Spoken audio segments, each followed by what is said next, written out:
Falar sobre a dança e a história da dança e a história da arte no tempo presente pressupõe uma reflexão crítica sobre nosso conceito do que seja o tempo histórico.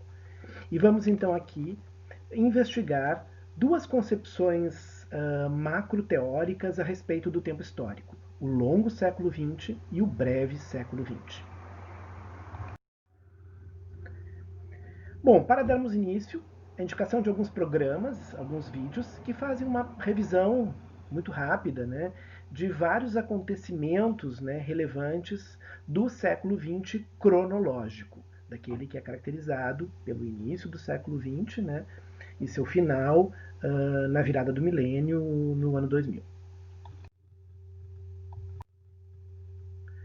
Mas a periodização da história não é exclusivamente baseada no tempo cronológico linear. Essa é uma abordagem, é um tipo de escolha de análise e abordagem do processo histórico.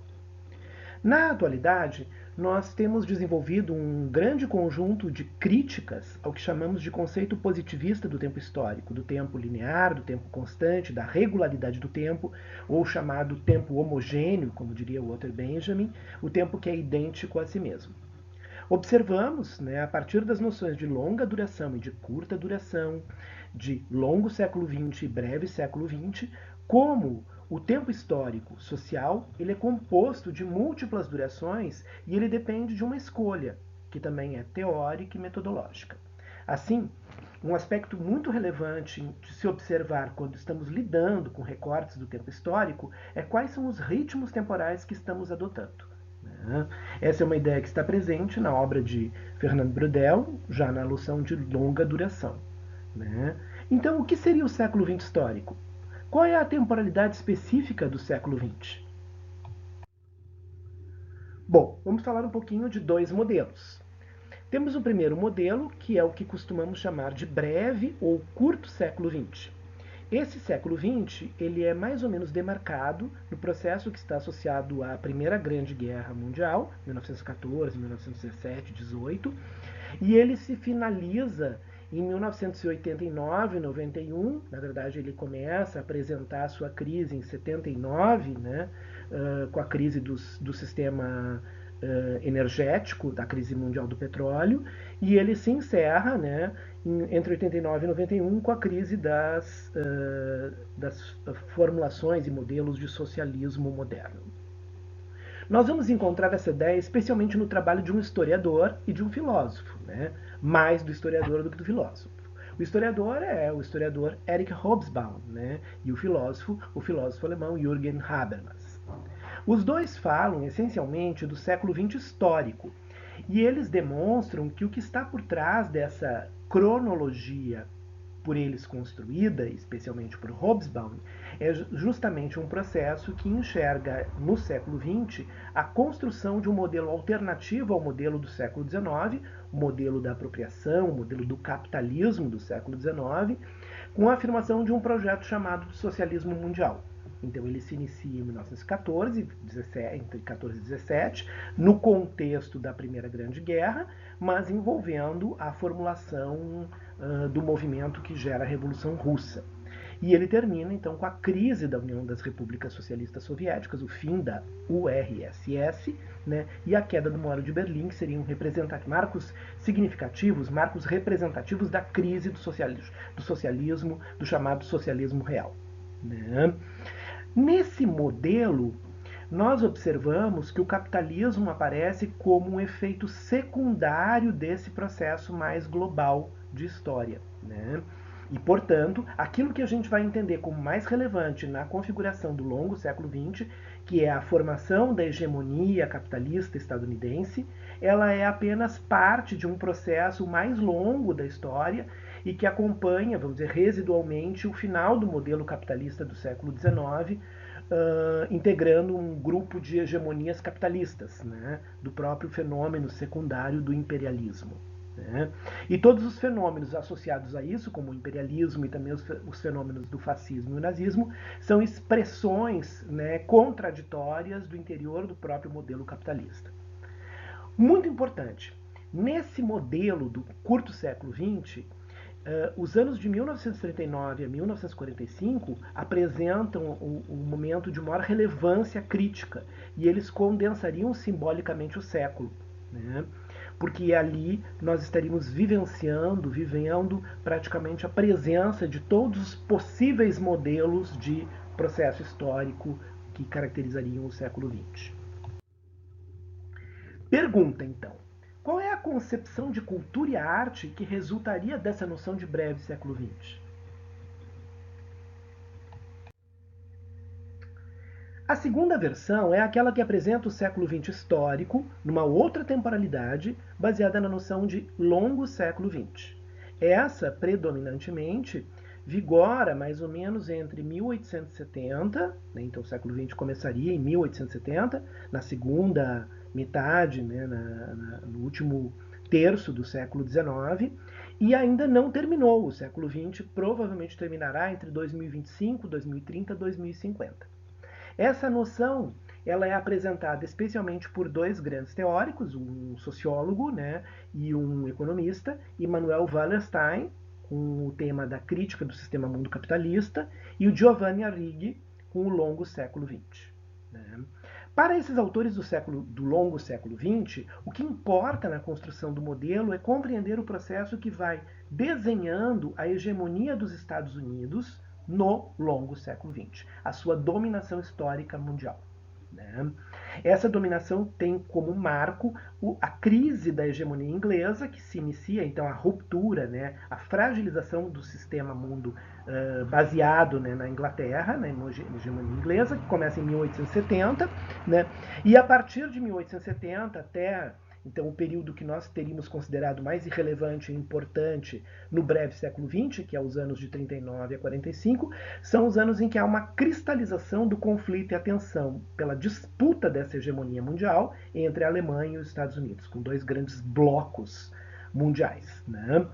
E esse modelo, ele possivelmente se encerraria com um ciclo econômico, né, que estaria por acabar entre 2025 e 2050. Né? Bom, aqui a gente vê uma abordagem um pouco diferente. Né? Há uma compreensão de que não existem projetos socialistas que se cumpriram. Na verdade, todos eles acabaram se transformando no chamado socialismo real e que efetivamente são partes integrantes, né, do próprio modelo da sociedade capitalista. Então começamos a entender que estamos falando no longo século XX do que a gente chamaria de um projeto de desenvolvimento da noção de modernidade burguesa. Esse projeto visa se compreender e dali se desdobram os conceitos muito atuais de mundialização e globalização, né? De um modelo que foi construído na civilização europeia capitalista, que se dissemina e que depois se reproduz, se transforma e se reinterpreta na hegemonia estadunidense. Bom, existe ainda uma possibilidade de se pensar que esse longo século XX pode ser também chamado, denominado, e alguns autores falam isso, de longuíssimo ou mega extensão do século XX. Que efetivamente o século XX, os germes do que nós temos como século XX hoje, encontram sua genealogia nas viagens na exploração das Américas de 1492, nas origens da era do capital, segundo a visão de Marx, no século XVI, nos processos de acumulação primitiva, nos movimentos das revoluções europeias de 1848, né, na progressão da própria modernidade capitalista, né, e eles vão se bifurcando e encontrando pontos de tensão nas guerras contra a China, na partilha da África, na grande transformação provocada na tecnologia pelas várias etapas da Revolução Industrial, né, nas formas de violência do capitalismo, no nazismo e no fascismo, na ideologia do iluminismo e no movimento ilustrado. Né, em todos esses momentos eu vou encontrar parcelas fragmentárias desse longo ou dessa longuíssima duração do século XX. Né? Em 1870, nós estaríamos diante de um momento de crise do modelo da hegemonia inglesa, né, que provavelmente se encerraria, né, por volta de 2050 com o encerramento desse projeto moderno burguês. Né? Aqui ao invés de um momento simbólico de condensação se encontrar, né, no período da Segunda Grande Guerra Mundial, ele vai se encontrar no final dos anos 60, entre 1968 e 1973, com os movimentos, com as chamadas revoluções culturais, com a Revolução Juvenil, né, as revoluções de 68, maio de 68, né, que fazem uma revolução cultural, uma quebra de modelos institucionais, do conceito de família burguesa, do conceito de organização societal burguesa, né, até mais ou menos o final da primeira metade da década de 70.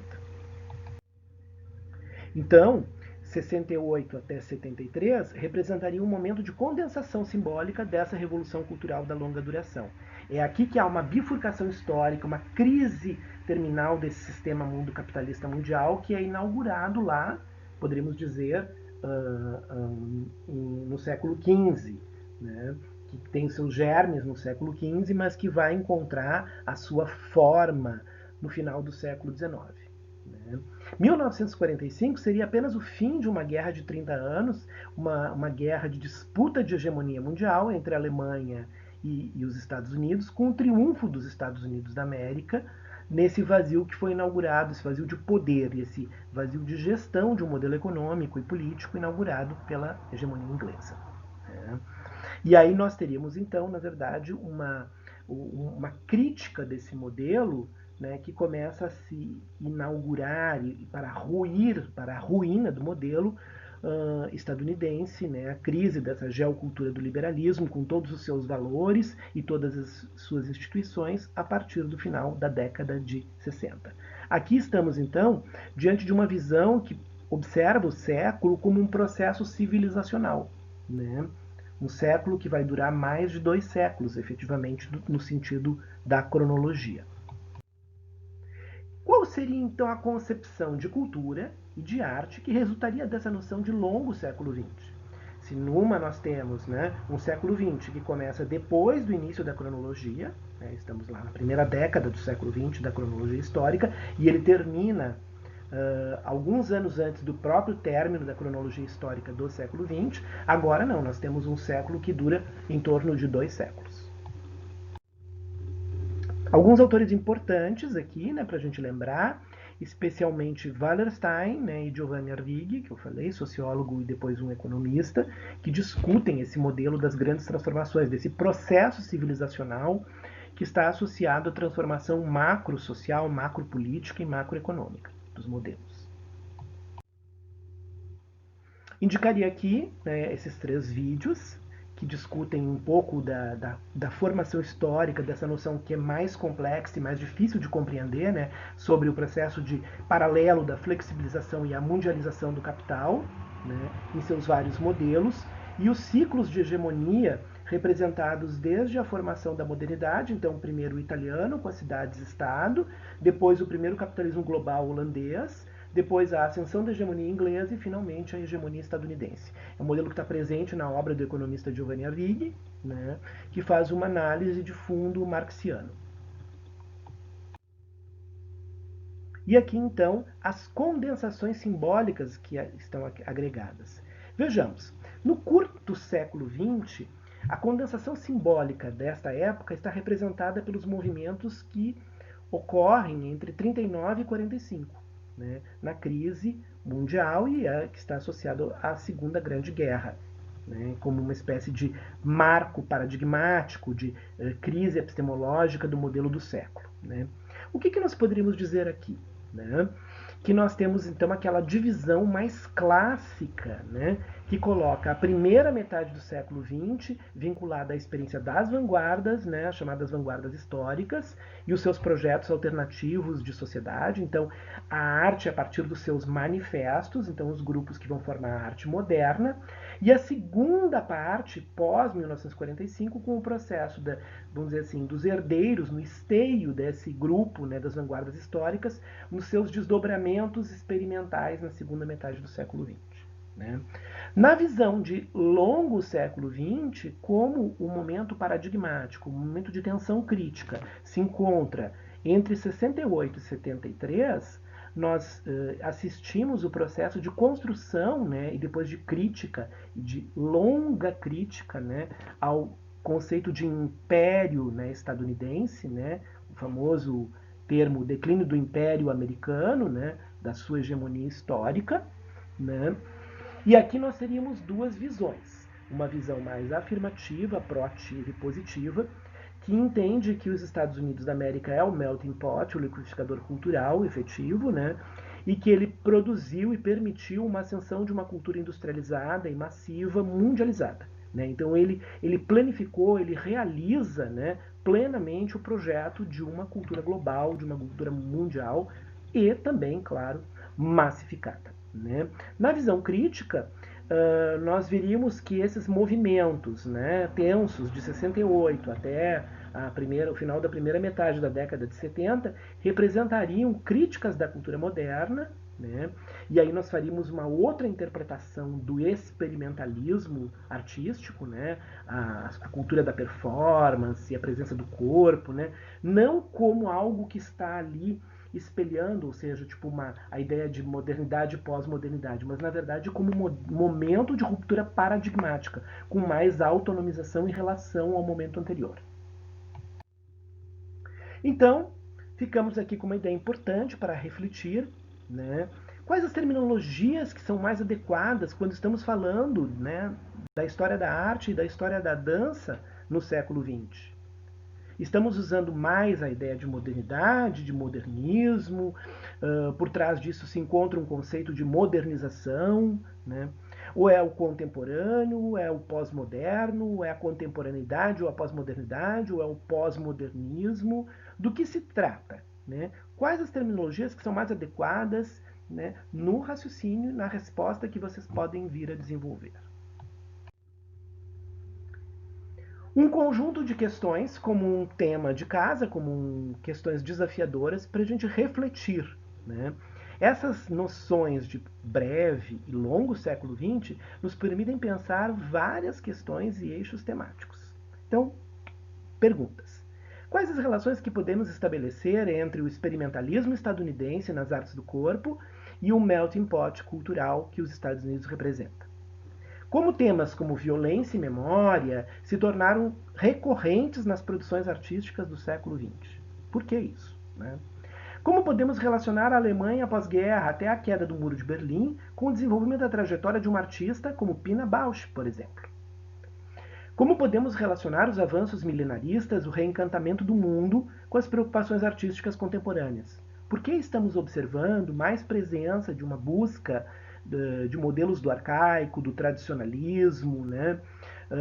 Das nossas dimensões originárias, de uma arte que busca uma genealogia, né, de si, né, nesse movimento do final do século XX cronológico? Né? O movimento social das mulheres, e aí poderíamos pensar também no desdobramento disso num dos movimentos, que é o próprio conceito da cultura do feminismo, tem em comum com as transformações da cultura artística do século XX. O que a cultura muçulmana pode dizer a respeito da crítica ao eurocentrismo? Os movimentos juvenis do final da década de 60 e primeira metade dos anos 1970 geraram efeitos no experimentalismo artístico e vice-versa. Comente e exemplifique essa questão. O que as políticas identitárias do século XX podem nos dizer a respeito das artes? As artes possuem cores? Quais os significados para o colorismo na arte? Como isso pode permitir relacionar a arte política, mas também a arte e biologia? E como podemos analisar globalização, mundialização e ou versus territorialização, nacionalização e localização nas tensões existentes nas produções artísticas? Analise uma obra que contém essas questões como parte integrante da construção do trabalho artístico. São questões de desafio para a gente pensar temáticas do campo da história da dança no século XX.